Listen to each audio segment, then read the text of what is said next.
내 아들 솔로몬아, 너는 내 아버지 하나님을 알고 온전한 마음과 기쁜 뜻으로 섬길지어다. 여호와께서는 모든 마음을 감찰하사 모든 의도를 아시나니 내가 만일 그를 찾으면 만날 것이요 만일 내가 그를 버리면 그가 너를 영원히 버리시리라. 그런즉 이제 너는 삼갈지어다. 여호와께서 너를 택하여 성전의 건물을 건축하게 하셨으니 힘써 행할지니라 하니라. 아멘.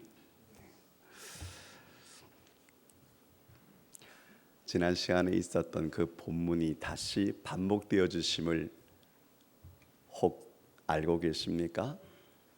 만약에 그것을 기억하신다면 한 주간 동안은 여러분의 인생이 하나님 앞에 한 발자국 나가신 것을 믿으시면 아멘 합시다. 그래서 오늘 이 제목이 하나님을 알고 섬기라, 두 번째 제목을 가지고 말씀을 전하는데 핵심은 하나님입니다. 그래서 오늘 우리가 이 말씀을 다시 한번 보게 되었습니다. 사실 말세의 마지막 때에 주님께서 탄식하시는 음성이 들립니다. 인자가 올 때에 믿음을 보겠느냐. 주님께서 이 땅에 수없이 많은 그리스도인들 한 분 한 분을 눈을 보시고 마음을 열어보실 때에 내가 올 때에 믿음을 보겠느냐. 내가 올 때에 언제부터 2000년 전에 주님께서 이 땅에 오셔서 말씀하실 때부터. 그래서 성경이 이렇게 말합니다. 만물의 마지막이 가까웠으니, 만물의 마지막 때라는 거예요. 그래서 서로 봉사하고 서로 사랑하고 서로 헌신하고 서로 기도하는 것을 주저없이 행하기를 원합니다. 여러분, 그런데 참 안타까운 것이 뭐냐고 하면 오늘 믿음의 가정들이 쓰러져 가고 있습니다. 믿음의 가정들이 넘어지고 있습니다. 그것은 누구부터 넘어지냐고 하면은 우리의 가족부터 넘어지기 시작합니다. 우리의 자녀들이 어머니, 아버지의 믿음을 따라서 움직이지를 못하고 있습니다. 그 예가 아버지, 어머니께서 보여주시는 그 전능하신 하나님을 저들에게 보여주지 못하고 있는 거예요. 말로는 하고 있지만 행함으로 나타나지 못하다 보니까 교회 다니는 부모님의 자녀들까지 교회를 나오지 못하는 안타까운 일들이 이 땅에서 지금 벌어지고 있지 않습니까? 그래서 정말 우리의 믿음의 자녀들을 하나님의 말씀으로 잘 키우고 싶은데 우리의 자녀들 그렇게 키우지 못하면 우리의 손자 손녀까지 하나님을 알지 못하고 내 중심, 내 마음대로 인생을 살아갈 수 있는 일들이 이 땅에 얼마나 많은지 몰라요. 많은 분들이 내가 우리 자녀들에게 무엇을 유산으로 남겨줄까 그렇게 생각해 봅니다. 내가 정말 내 자녀에게 무엇을 유산으로 남겨주고 싶은가. 그래서 열심히 돈을 벌고 있는지도 모릅니다. 가지고 있는 집이나 돈, 모든 재산들 그것을 내 자녀에게 물려줘야지. 그렇게 생각하시는 분들도 계십니다. 어떤 분들은 이렇게 생각합니다. 아니야, 나의 성실함을 내 자녀가 좀 본받고 따랐으면 좋겠어. 어떤 분들은 말을 합니다. 아니야, 내가 인생을 살아갈 때에 조금도 비굴함이 없이 모든 인생을 떳떳하게 부끄러움이 없이 살았노라고 이것을 우리 자녀들이 알아줬으면 좋겠어. 사실 우리는 그런 마음을 가지고 내가 나를 평가를 하지만 정말 평가는 누가 하냐면은 나의 자녀들이 평가할 거예요. 더 나아가서 더 근본적으로 평가하실 분은 전능하신 하나님이십니다. 하나님께서 평가하신다면 모든 것에서 우리는 순종할 수밖에 없습니다. 사랑하는 우리 안사랑의 성도님들, 그러므로 우리 자녀들에게 무엇을 유산으로 남겨주면 좋겠습니까? 저는 공개적으로 여러분들이 정말 신실한 주 예수 그리스도, 그분을 우리들의 자녀들에게 유산으로 남겨주기를 주의 이름으로 축원합니다. 오늘 본문의 얘기가 바로 그 얘기입니다. 다윗, 그는 이스라엘의 왕입니다. 이제는 그 위에 아무도 없습니다. 그러나 사실 그는 초라한 백성이었습니다. 이세라고 하는 아버지의 제일 막내 아들이었습니다. 들에서 양치고 양의 부산물 똥치는 그러한 자녀였습니다. 선지자 사무엘이 축복하러 왔을 때도 끼지 못하는 들에서 양을 치는 자녀였습니다. 그가 나중에 이스라엘의 군대 장관이 되었습니다. 그가 나중에 이스라엘의 왕이 되었습니다. 그리고 난 다음에 그의 인생의 말년이 다 되었을 때에 수많은 사람들이 다윗 왕의 후계자는 누가 되어질 것인가, 다음에 대권에 도전할 자는 그 수많은 자녀들 가운데서 누가 되어질 것인가 할 때에 다윗이 택한 한 사람이 있습니다. 그가 바로 솔로몬입니다. 내 아들 솔로몬에게 이 땅을 맡기겠다고 다윗이 그렇게 마음을 먹고, 그리고 오늘 역대상에 보니까 선포를 이미 다 했어요. 그런데 다윗은 아직 나의 사랑하는 아들 솔로몬에게 남겨주고 싶은 것이 있습니다. 유산으로 남겨주고 싶은 것이 있습니다. 그것이 무엇인 줄 아세요? 다윗 왕만큼 역사적으로 많은 물질과 재물을 가지고 있었던 사람들은 단 한 명도 없었습니다. 그는 아들 솔로몬에게 내가 가지고 있는 최고의 유산, 이 모든 물질을 너에게 넘겨주리라, 그렇게 했을까요? 여러분, 제가 솔로몬의 성전에 들어간 금만 계산을 해보니까 다른 것 빼고 금덩어리만 1조 7천억 원이 들어갔어요. 그는 수많은 유산들을 가지고 있었지만 물질을 아들 솔로몬에게 주겠다고 말하지 않았어요. 무엇을? 아버지가 어릴 때 정말 이스라엘의 형편없는 자로 있다가 나중에 이스라엘의 왕이 되었을 때 임금이 되어질 수 있는 노하우, 그것을 갖다가 아들 솔로몬에게 물려주었으면. 그런데 솔로몬은 아버지에게 그 유산을 받지를 못했어요. 아니, 아들 솔로몬에게 하나밖에 없는 정말 나의 뒤를 이어나갈 아름다운 일꾼에게 다윗이 물려주고 싶은 것이 있었는데, 오늘 우리가 읽었던 이 본문 9절에 있는 말씀이, 다시 한번 보겠습니다. 내 아들 솔로몬, 너는 내 아버지의 하나님을 알고 온전한 마음과 기쁜 뜻으로 섬길지어다.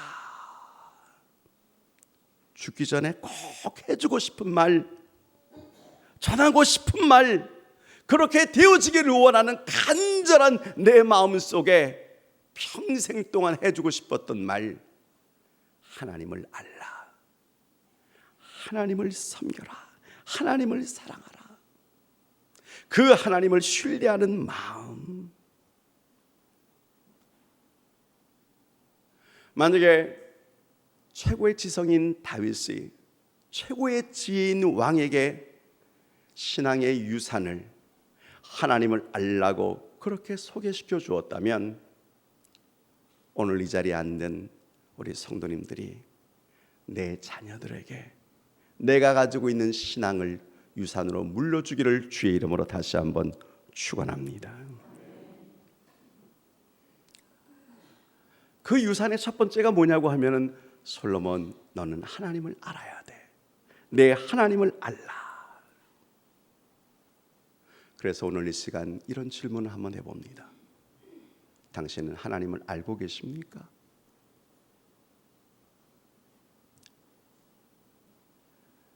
일국의 대통령의 비서실장만 되어줘도 대통령이 무엇을 지금 생각하고 무엇을 계획하고 있는지 그것을 알기 위해서 표정 하나 관리, 그것까지 알아나가기를 원하는 사람이 비서실장이라면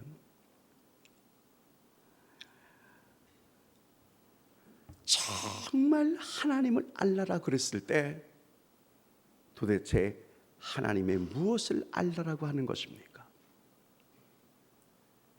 그래서 여쭙는 말입니다. 하나님을 알고 계세요? 제가 하나님을 알기는 압니다. 제가 들은 말이 있습니다. 지식적으로 제가 하나님을 알고 있습니다. 어떤 분들은 목사님, 성경 공부를 통해서 내가 하나님을 알고 있습니다. 어떤 사람들은 신학교에서 배웠습니다. 신에 대해서 배웠습니다. 신론입니다. 구원에 대해서 배웠습니다. 구원론입니다. 역사의 마지막, 말세의 마지막에 있을 종말론을 배웠습니다. 교회론을 배웠습니다. 내가 그래서 신론을 배우면서 하나님을 내가 압니다. 여러분이 그렇게 알고 계십니까? 놀라지 마세요. 마귀도요, 하나님을 알아요.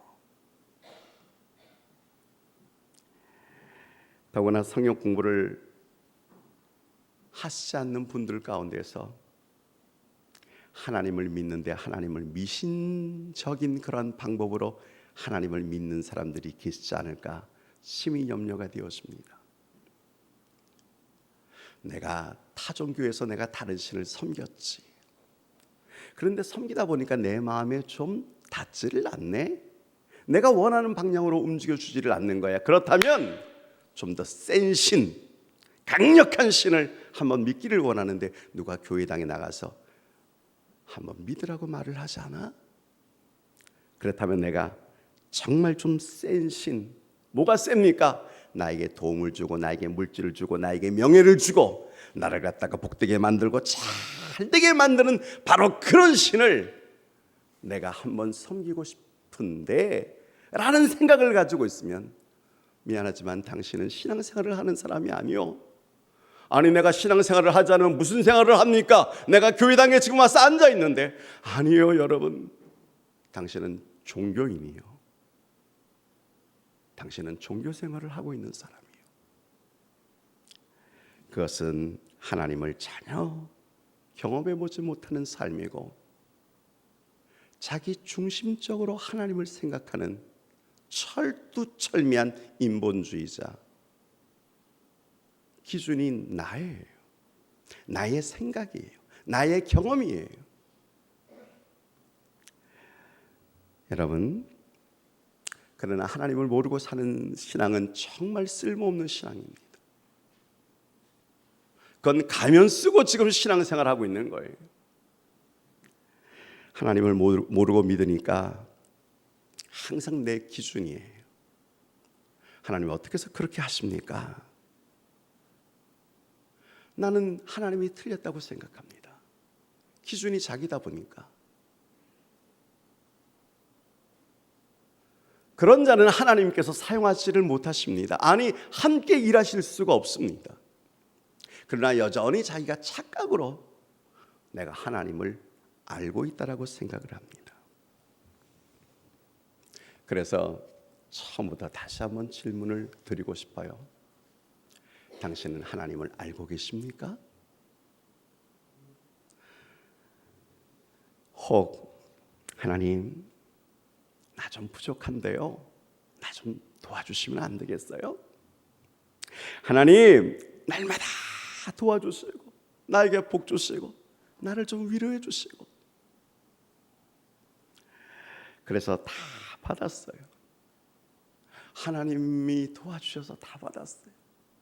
그러다 보니까 살만해요. 집도 차도 더 멋진 곳으로.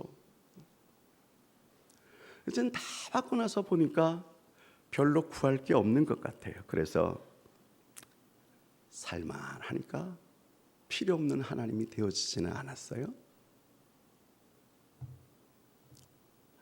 어떤 분이 정말 질병에 걸렸는데 병원에 가도 낫지를 않은 가운데서 신앙생활을 하게 되었어요. 목사님이 질병 걸렸다는 거 알고 그 가정을 위해서 정말 기도하다가 작정을 하고 금식하면서 목사님이 기도하셨어요. 그런데 그분의 질병이 확 난 거예요. 너무너무 기쁘고 너무너무 감사한 거예요. 그 얘기를 들으니까 목사님께서 하나님 너무너무 고맙고 감사합니다. 근데 그 다음 주일날 교회당에 안 나오시는 거예요. 그 다음 주일날도 교회당에 안 나오시는 거예요. 그래서 부랴부랴 신방을 했습니다. 그랬더니 목사님 오셨어요. 여기 앉으세요.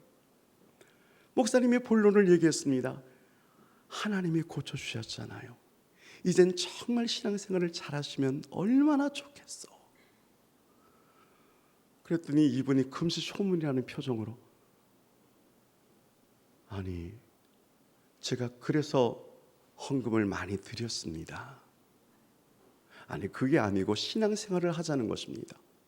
목사님 나는 이해가 안 됩니다. 나 병 걸려서 다 나았잖아요. 그렇지요. 아니 병원에 가가지고 병 다 나으면 그 병원에 또 갑니까? 나는 이해가 안 되는데요. 그가 하나님을 알까요? 그가 하나님을 섬겼나요? 많은 사람들이 자기 중심적으로 하나님을 생각하고 하나님을 바라보다가 이런 우를 갖다가 범하고 있지 않으세요? 아니면 목사님 제가 하나님을 알죠. 하나님은 진리시죠. 하나님은 평강의 하나님이시죠. 하나님께서 천지 만물을 창조했다고 성경에 다 기록되어져 있습니다. 내가 믿어지진 않지만 성경에 기록되어져 있는 것을 내가 봤습니다.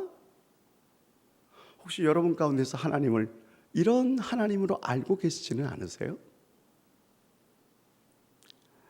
그래서 하나님에 대해서 내 가치와 내 판단으로 하다 보니까 하나님의 말씀이 조금 어려워지고 내가 듣기에 좀 거북하면은 이것을 순종해 나가는 것이 아니고 어렵도다, 힘들도다, 이 말씀은 믿을 수가 없도다. 누가 지금 판단하는 거예요? 자기가 내 중심에서. 무엇으로 판단합니까? 지금까지 배운 것, 지금까지 경험한 것, 남들이 말해주는 것, 그것을 가지고 하나님을 지금 놓고 보고 있는 것입니다.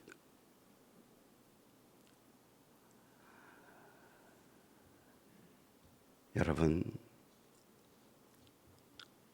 다시 한번 물어볼게요. 하나님이 계십니까?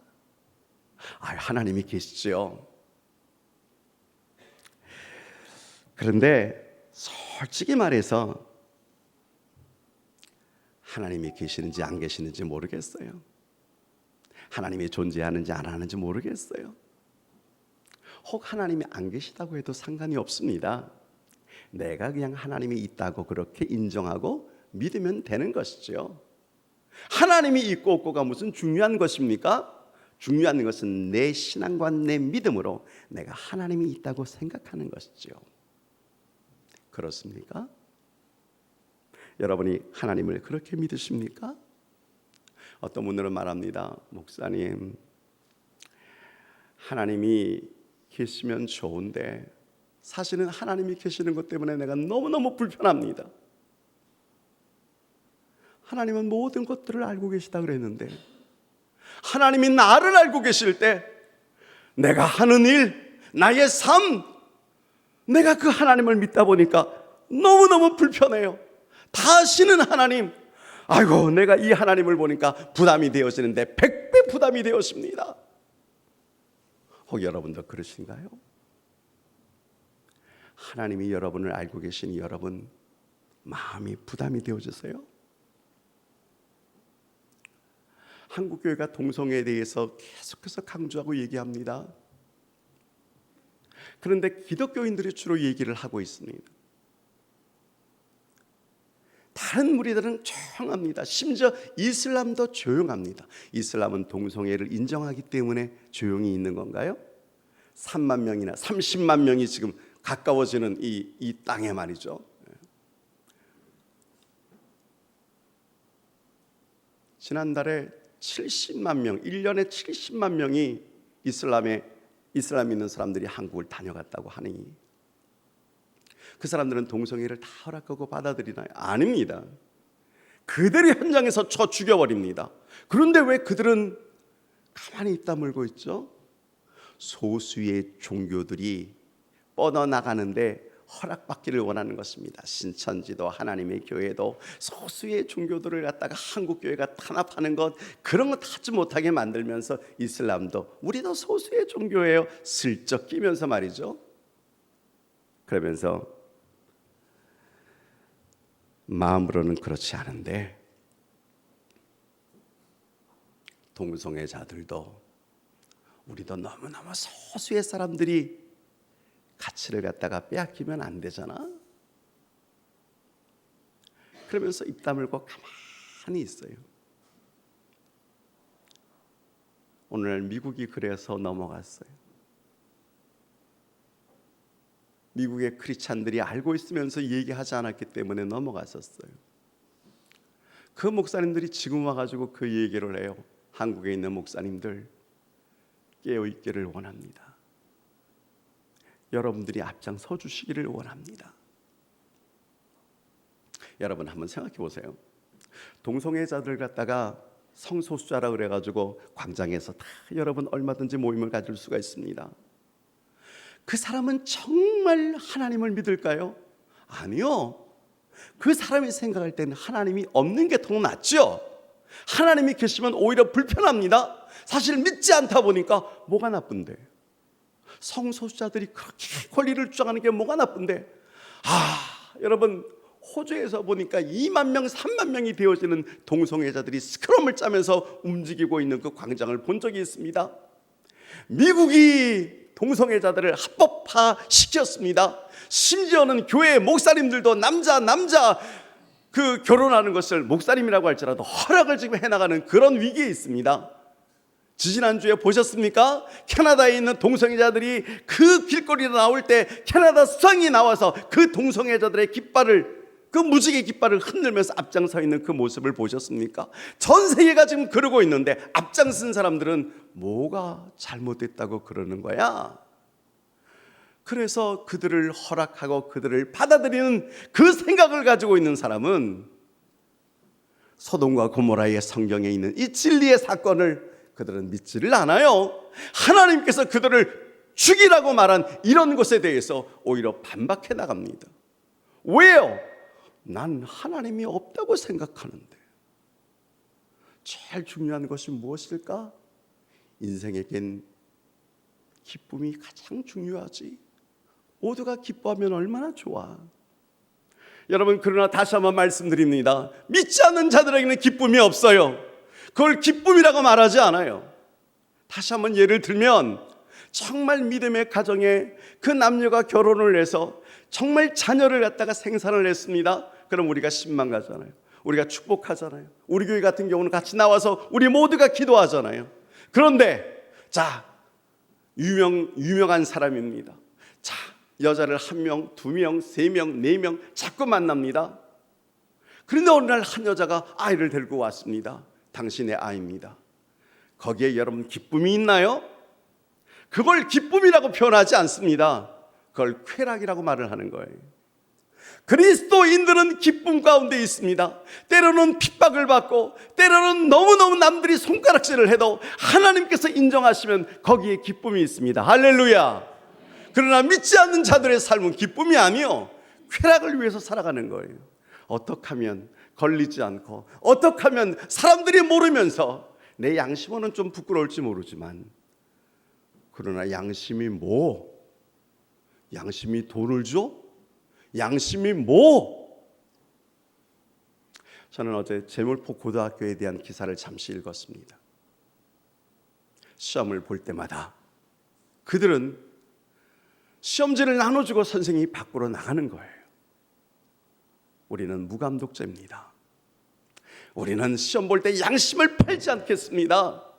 60년 동안 전통을 지킨 그 전통을 그 제물포 고등학교에 있는 아이들이 지금도 그것을 전통으로 지켜나가려고 하고, 동문들이 그것을 원하고 있고 부모님들이 원하고 있는데 학생들이 빵점을 맞는 것 차라리 그것이 양심을 버리는 것보다 낫지라는 생각을 가지고 있다는 것. 그 사고가 어디에서부터 왔나 하고 보니까 코람데오예요. 제가 신학생으로 있을 때 똑같이 그런 일들을 경험해 봤어요. 시험지를 탁 나눠주는데 앞에다가 코람데오. 학생들 이 뜻이 뭔지 알지요? 예. 저도 듣기는 들었지만 써놓은 걸 처음 봤습니다. 그 뜻이 뭡니까? 하나님 앞에서. 하나님이 살아계십니다. 하나님이 역사하십니다. 하나님이 인도하십니다. 그러니 너희들 하나님 앞에서 그렇게 하라는 거예요.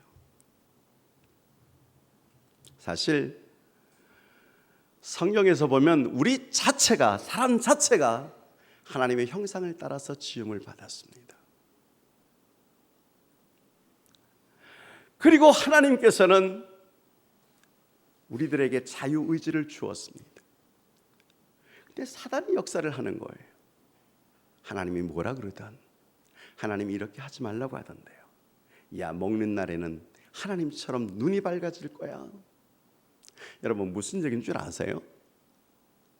제가 신앙생활을 이 두꺼운 책을 그냥 신학적으로 간단하게 딱 두 부분으로 나누니까 하나님 중심, 사람 중심, 그거예요. 사람 중심이라는 게 뭐냐면 네가 주인이야. 네가 너 자신을 다스릴 수 있어. 네가 왕이야. 하나님이 왕이고 하나님을 섬기고 하나님 그런 거 하지 말고 네가 판단하고 네가 결정하고 네가 생각하고 그게 바로 너야. 이게 마귀가 주는 생각이거든. 여러분, 사람이 생각합니다. 내가 주인이지. 내 생각, 내 결정, 내 마음대로 하는데 이걸 가지고 내가 주관이라고 말을 하는 거야. 나는 내 주관으로 내 인생을 살아가는 거지. 요 생각이 뒤에서 사단이 교묘하게 우리를 조종하고 있는 것을 여러분 믿으시기를 원합니다. 받아들이시기를 원합니다. 왜요? 그래서 계속해서 말씀드리잖아요. 사단이 있습니까? 귀신이 있습니까? 그 얘기부터 여러분에게 말씀을 드리신 것입니다.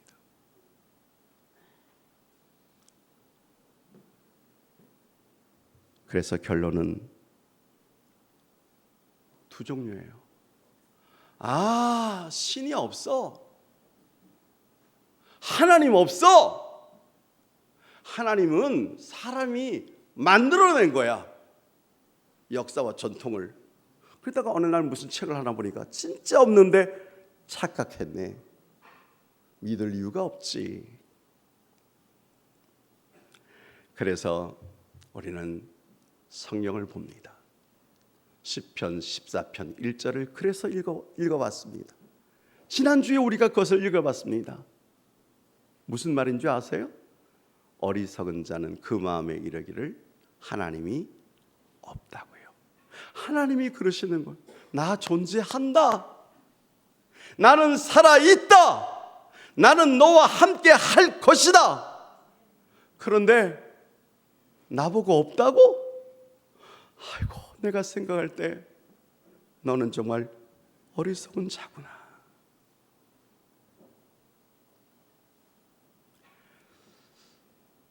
하나님은 살아계십니다.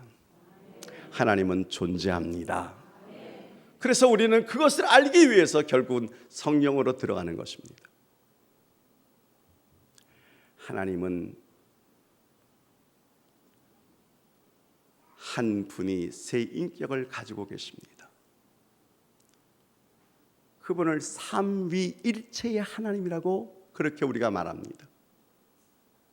성부 하나님께서 아무것도 없는 곳에 온 천지를 창조했습니다. 성령 하나님께서 그 창조하신 그 지면을 운행하시고 계셨습니다. 성자 예수님께서 인간의 모습으로 이 땅에 오셨습니다. 그분이 오신 이유는 다른 것 아니요, 모든 사람들이 다 죄를 범하고 죄의 마지막의 결과는 영원히 멸망하는 지옥인데, 죄인은 사랑하시는 하나님, 죄는 미워하시는 하나님, 그래서 육체를 입으시고 이 땅에 오셔서 죄의 문제를 해결하기 위해서, 죄의 문제는 폭포수 앞에서 좌정을 하고 앉아 있어도, 저를 3000배를 하고 너무나 좋은 봉사를 10,000가지를 한다고 할지라도 그것으로 죄가 씻어지는 것 아니요. 성경에 보니까 흑인이 물로 자기의 가족을 씻을 수가 없고 표범을, 그 점을 없앨 수가 없는 것처럼, 죄에 대한 그 문제, 그것을 해결하는 유일한 방법은 오직 피밖에 없길래 그리스도께서 인간의 모습으로 오셨지만은 죄 없는 몸을 가지고 오셨고, 마지막에는 사단은 예수 그리스도를 죽이려고 했는데 그 죽임이 사단의 일생일대의 실수였다는 것을 아십니까?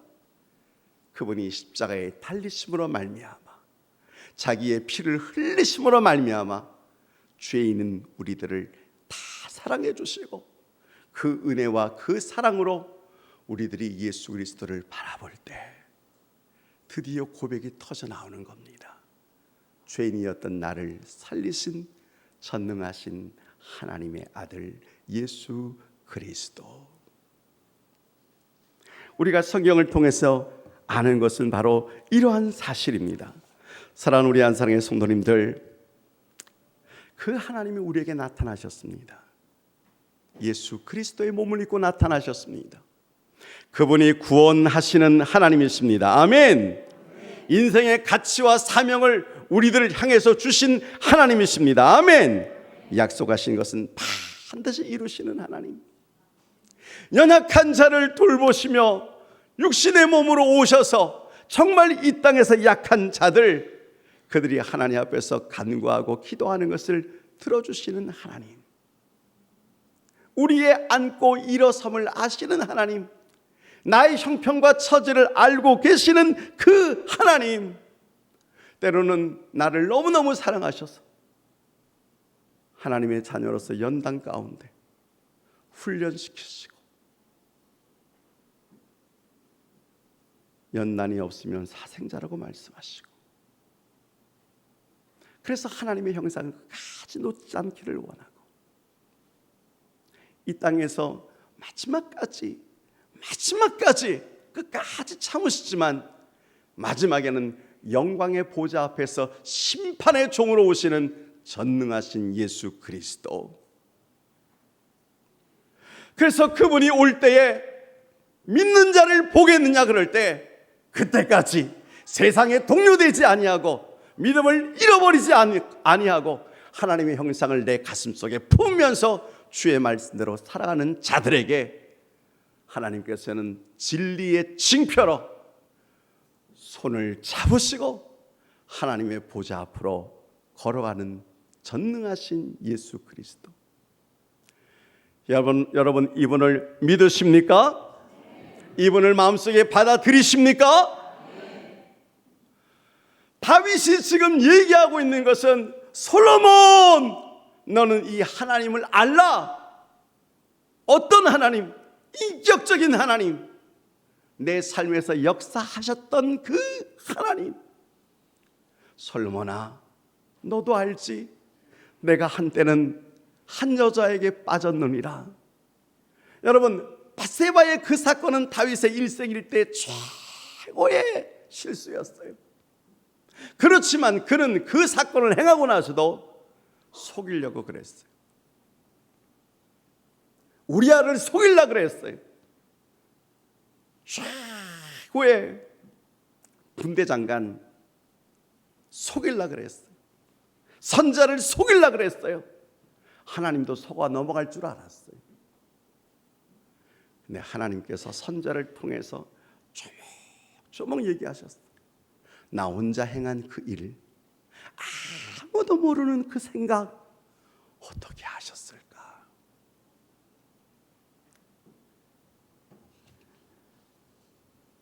다윗이 그때 여러분 얼마나 회개했는 줄 아시잖아요. 솔로몬에게 얘야 솔로몬, 알라는 얘기는 내가 경험하고 내가 체험한 하나님, 내가 실제적으로 인격적으로 만난 하나님을 알라 하는 것입니다. 알라라고 하는 뜻이 야다라고 하는 뜻이라는 것을 말씀을 드렸습니다. 이거는 사랑을 알더라도 부부간의 사랑을 남들이 모르는 것처럼 인격적으로 깊이 있는 그 하나님을 네가 알라라고 하는 것입니다. 그래서 여러분 우리가 성경을 통해서 하나님을 아는 것이 그렇게 중요합니다. 성경을 읽는 자가 그래서 축복이 되어지는 것입니다. 하나님의 말씀이 마음속에 있는 분을 하나님이 그렇게 사랑하시는 것입니다. 다윗이 그때 아주 철두철미한 회개를 했죠. 체험적인 하나님을 만났습니다. 그런데 다윗이 또 한 가지 아는 것이 있습니다. 그 하나님은 용서해 주시는 하나님을 안 거예요. 그게 시편 32편에 남아 있는 말씀입니다. 제가 시편 32편 1절과 2절을 한번 읽어드리겠습니다. 허물의 사함을 받고 자신의 죄가 가려진 자는 복이 있도다. 마음에 간사함이 없고 여호와께 정죄를 당하지 아니하는 자는 복이 있도다. 이건 이미 경험하고 난 다음에 알았어요. 5절에 뭐라고 말을 하면 내가 이르기를 내 허물을 여호와께 자복하리라 하고 주께 내 죄를 아뢰고 내 죄악을 숨기지 아니하였더니 주께서 내 죄악을 사하셨나이다. 그런 체험했어요. 노하기를 더디하시는 하나님을 드디어 만난 거예요. 인자와 국률이 풍요하신 하나님, 그 하나님을 그가 체험적으로 만난 것이었습니다. 그리고 하나님이 기뻐하시는 자로 완전히 바뀌어졌어요. 성경에 신약에서 내 마음에 합한 자라고 그렇게 부를 만큼. 그렇다면 오늘 이 시간 예수를 믿는 우리들이 어떤 면에서는 너무 단순한 것 같아요. 당신은 하나님을 믿으십니까? 아멘. 너무나 값싼 신학 아니에요? 여러분, 정말 하나님을 믿는 사람은 다윗처럼 자기의 죄가 무엇인지를 알고 있는 사람이에요. 정말 하나님을 만난 사람은 그 모든 죄가 그리스도의 피값으로 완전히 덮어지고 하나님께서 예수 그리스도의 피값을 통해서 나를 볼 때 인정하시는 거예요. 의인이라고, 죄 없다고. 하나님의 판결이에요. 여전히 죄성을 가지고 있고 여전히 죄를 생각하고 있고 여전히 하나님을 떠나고 싶은데도 불구하고 예수 그리스도 그 믿음을 보시면서 하나님께서 의인이라고 언도하시는 거예요. 죄 없음, 죄 없음. 그래. 우리 성도님들 가운데서 인생을 지금까지 살아오다가 죽을 뻔한 일을 당하신 분이 계십니까? 아니 정말 그 사건은 죽어야 되는데 그런 일을 당하신 분이 계세요? 아니면 내가 죽지를 않아도 그때는 내가 불구자가 되어줄 수밖에 없는 그런 상황이었는데, 여러분 그 다음에 무슨 생각하셨어요? 살려주신 분이 누구라는 거 생각하지 않으셨어요? 글쎄요, 하나님이 살려주셨다고 받아들일 수가 없는데요. 그 순간 하나님이 일하셨습니다. 정말로 죽어도 할 말이 없는 나를, 평생 동안 불구가 돼도 할 말이 없는 나를 하나님이 살려주셨습니다. 아멘. 근데 우리는 생각해요. 우연이야 그거. 이야, 그럴 수도 있는 일이지. 그건 말이지 운이 너무너무 좋았던 거예요. 야, 그때 야, 내가 운이 너무 좋았어. 하나님이 터치하신 것을 왜 모르세요? 하나님이 그 순간 붙잡으신 것을 왜 알지를 못하세요? 그것이 운이었어요? 그것이 내가 재주가 좋아서 그 순간에 바로 그를 통해서 의사의 그 모든 체험이, 기술이 너무 좋아서 살아났다고요? 아니요. 하나님이 하셨습니다. 하나님이 살려주셨습니다. 하나님이 다시 기회를 주셨습니다. 그래서 다윗이 고백하는 말이 그거예요. 인내의 하나님을 알았던 거예요. 긍휼히 여기시면서도 참고 견디시며 끝까지 사랑하시는 하나님. 오늘 이 다윗이 만난 하나님을 저는 여러분이 만나기를 주의 이름으로 축원합니다. 그러면서 다윗이 솔로몬에게 얘기한 것처럼 나도 내 자녀에게 내가 만난 하나님을, 경험한 하나님을, 삶 속에서 체험한 하나님을 여러분의 자녀에게 증거해 줄 수 있는 은혜의 충만한 믿음이 있기를 주의 이름으로 축원합니다. 아멘. 그래서 결론을 맺으려니까 그래도 결론을 오늘 맺겠습니다. 다윗은 하나님을 알라 그랬는데 하나님 어떻게 아는 거요? 그랬더니 어떻게 섬기는가 하는 것을 알라는 거예요. 다른 말로 말하려면 너 하나님을 바로 섬겨라는 것입니다. 하나님을 바로 섬기려면, 섬기다라는 말은 누구에게 쓰는 말이냐면 종에게 쓰는 말입니다. 하나님은 주인이시다. 네가 섬기려면 종이 되어야 된다. 좋아요. 그러면 제가 어떻게 섬기는 것이 종처럼 하나님을 섬기는 것입니까? 9절에 그 얘기합니다. 온전한 마음으로, 온전한 마음으로, 기쁜 뜻으로. 이 두 가지가 오늘 마지막 결론입니다. 온전한 마음이라는 것은 죄를 범하지 않는 완벽한 마음을 의미할 수 없습니다. 인간은 누구든지 온전해질 수가 없습니다. 원래 뜻이 뭐냐면 나눠지지를 않는 마음으로 살라는 거예요. 하나님과 세상 나누지 말라는 거예요. 세상에 속하지 말라는 거예요. 사랑하는 우리 한사랑의 성도님들, 신약에서 최고의 황금률이 뭡니까? 성경을, 신약 성경을 한 장으로 만들고 한 글귀로 만들면 뭐가 남습니까? 마음을 다하여, 목숨을 다하여, 뜻을 다하여 주 너희 하나님을 사랑하라. 이게 황금률입니다. 하나님을 마음을 다해서, 목숨을 다해서, 나의 모든 목표와 뜻을 다해서 하나님을 섬기시기를 주의 이름으로 축원합니다. 축원합니다.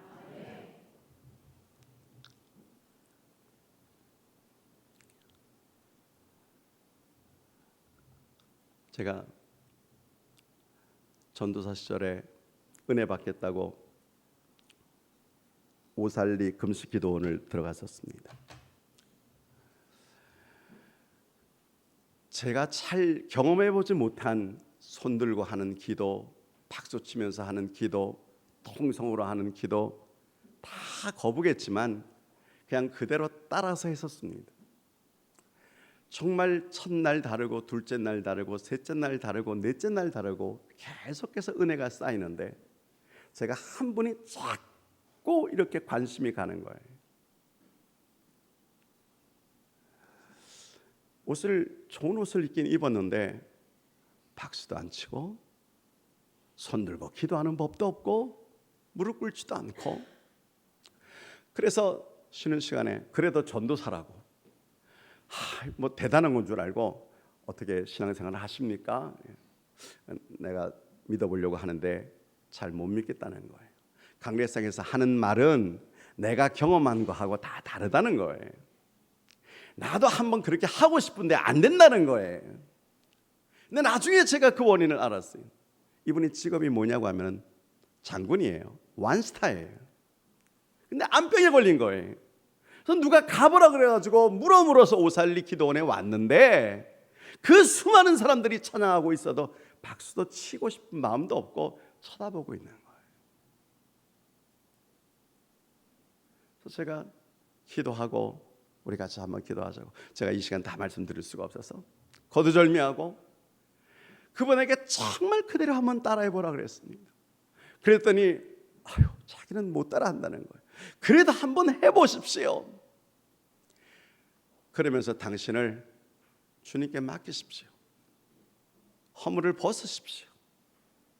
당신의 장군 법도 벗으십시오. 나만 얘기해 줬습니다. 나만 장군이 그 몸속에 문둥병 걸렸는데 나중에 황금의 갑옷도 모든 것들을 다 벗어 던지고 선자가 말하는 대로 순종하는 마음으로 강에 들어가서 7번 몸 씻었더니 깨끗하게 나았는데, 여러분, 그래서 그런지 몰라도 나중에 그분이 자기 자신을 벗어버렸어요. 무릎을 꿇었어요. 기도를 하기 시작하는 거예요.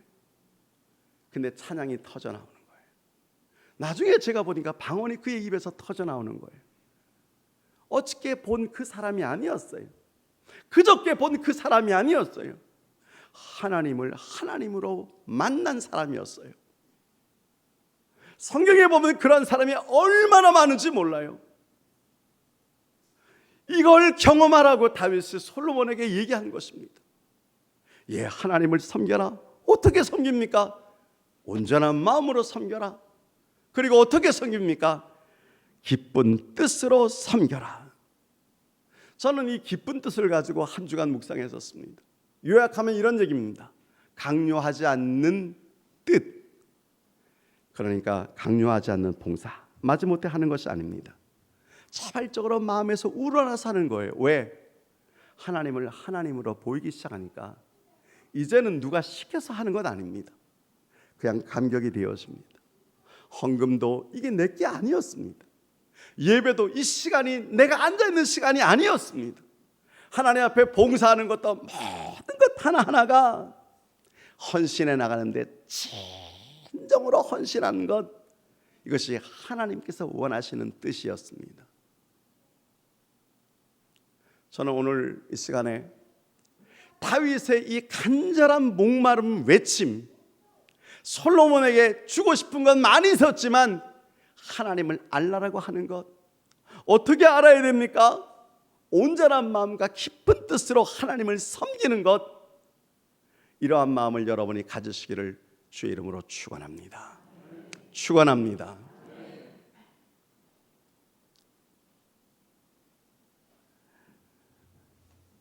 제가 이분을 소개하지 않을 수가 없네요. 서울대 김인강 교수님, 서울대 수학과 졸업했고요. 미국 버클리대에서 박사학위를 받았습니다. 그리고 카이스트를 거쳐가지고 서울대학교에서 제자들을 가르치다가 지금 한국과학기술원에 계신데요.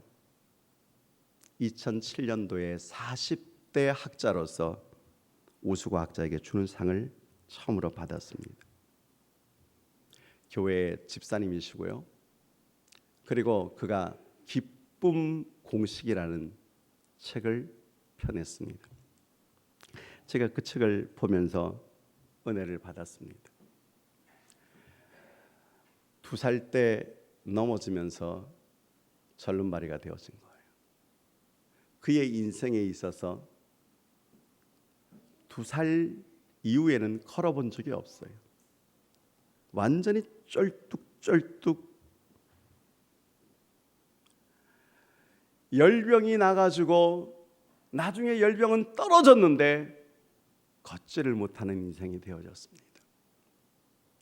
점을 보니까 얘는 앞으로 거지가 된다고 탁 나왔어요. 아버지가 노동을 하시는 분인데 그렇게 고된 일을 하고 저녁에 술을 먹고 들어오면 저 새끼를 갖다가, 저 놈을 갖다가 버리라고. 시골에 무슨 병원이 있습니까? 무슨 뭐 전기가 제대로 들어옵니까? 온갖 고생 다 하다가 학교 들어갈 나이가 돼서 어머님이 학교를 데리고 와서 정말 좀 다니게 해달라고 머리는 괜찮은데 몸이 말을 안 들어서 그러니까 따라갈 수 있다고. 요즘 같으면 받아주는데 그 당시에는 학교에서 받아주지를 않아서 11살 때의 장애자들이 다니는 학교를 간신히 들어갔는데 거기에서도 막내라 그래가지고 온갖 굳은 일들을 다 시키고 쓰레기 청소부터 화장실 청소부터. 그런데도 거기에서 마음속에 아주 오기를 품었습니다. 공부 한번 해봐야겠다. 그때 연합고사 볼 텐데요, 여러분, 서울대 수학과를 속으로 들어갔어요. 연합고사 보고 서울대 들어가고 그래요. 거기에서 다니고 있으면서 한 자매를 만났는데 그 자매가 성경 공부하자 그래서 처음 보는 성경 이렇게 보다가 요한복음 읽다가 예수님을 만났어요. 말씀이 육신이 되어 우리 가운데 거하시며 우리가 그 영광을 보니 아버지 독생자의 영광이요. 야, 말씀이 육신이 된 게 무슨 뜻이요? 그러면서 나중에 예수 그리스도를 자기의 마음속으로 받아들였어요. 그리고 여러분 공부에 나가는데 얼마나 열심히 했는지 왼쪽 폐 구멍이 나가지고 고통 가운데 견딜 수가 없어요. 그런데 어떻게 해서 그걸 낳았어요. 그런데 그 다음에 또 하도 기침이 나서 보니까 오른쪽 폐에 구멍이 더 크게 났습니다. 지금까지 믿었던 하나님이 다 무너져 버리는 거예요. 내가 이런 하나님을 믿으려고 여기까지 왔는가? 이 고생을 하면서 이 멸시를 받으면서 내가 여기까지 왔는가? 그러다가 마지막에 기도원 한번 가보자. 기도원 가서 살려주세요, 고쳐주세요 이 기도하려고 간 게 아니라 하나님, 당신은 도대체 누구시오? 정말 살아계십니까? 그러면 왜 날 이 지경을 만들어 놓고 이 모양으로 인생을 살아가라고 내가 불쌍하지도 않습니까? 하나님 앞에 따지면서 하나님 앞에 대들면서. 여러분, 참 뭐 이루 말할 수가 없는데요, 어느 날 지쳐서 눈 감고 있는데 찬송이 탁 들리는 거예요. 내 모습 이대로 주 받으옵소서. 누군가 부르고 있는 찬송, 우리가 다 알고 있는 찬송, 처음 들었는데 그 찬송이 뇌리를 강타하기 시작하는 이 모습. 그분의 글에 의하면 날성검 하나가 자기 심장을 뚫었대요. 그리고 눈물이 터져나오기 시작하고 뻣뻣해졌던 그 자가 깨지면서 울고 또 울고, 내가 하나님 앞에서 너무너무 교만한 자였습니다. 아무것도 모르는 내가 짧은 지식 때문에 나의 존재의 이유와 목적이 무엇인지 주님 알려주십시오. 그러면서 하나님, 나를 정말 살려주시면 내가 하나님을 위해서 내가 한번 살아가겠습니다. 여러분, 기도하고 부르짖고 하루에 6시간씩 부르짖고 부르짖는데 한순간에요, 하나님께서 은혜를 주셔서 오른쪽 폐까지 깨끗하게 다 나아버린 거예요. 그 응답을 받으니까 얼마나 기쁜지 기도원에서 내려가려고 하는데 같이 올라왔던 어머니가 응답 받고 내려가야지. 예, 어머니, 하나님께서 나에게 말씀하셨습니다. 병 나았다고 말씀하셨습니다. 예. 그래서 그 책에 보니까 욥기에 있는 말씀 있잖아요. 그가 나를 단련하신 후에 내가 정금같이 나오리라. 그 얘기 쭉 하면서 명문대 버클리 대학에서 공부하고 박사학위 받고 서울대학교에서 카이스트 거쳐가지고 지금 고등과학기술원에서 교수로 있는 그 모든 문제를 다 얘기를 하면서요, 제가 이 마지막에 글을 한번 같이 읽어드리겠습니다. 저의 인생이 완성될 때까지는 어떤 작품이 될지 아무도 모릅니다. 하지만 제가 충분히 땀을 흘렸으면 후회하지 않을 것입니다. 비록 초라할지라도 하나님은 저의 겸손히 노력의 삶을 명품이라고 칭찬할 것이기 때문입니다.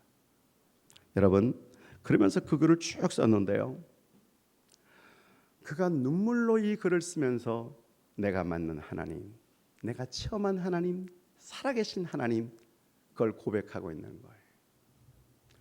오늘 이 시간에 마지막 기억하십시오. 하나님은 살아계십니다. 하나님이 당신을 알고 계십니다. 그리고 그 하나님은 당신을 버리지 아니하셨습니다. 그렇다면 온전한 마음과 기쁜 뜻으로 하나님을 알아 나가시기를 주의 이름으로 축원합니다. 하나님은 한 번도 나를 버리신 적이 없는데 우리는 어떤 때는 손잡았다가 어떤 때는 그분을 놓아버리는 손을 가지고 있지는 않습니까? 우리가 한번 찬양합시다. 하나님 앞에서.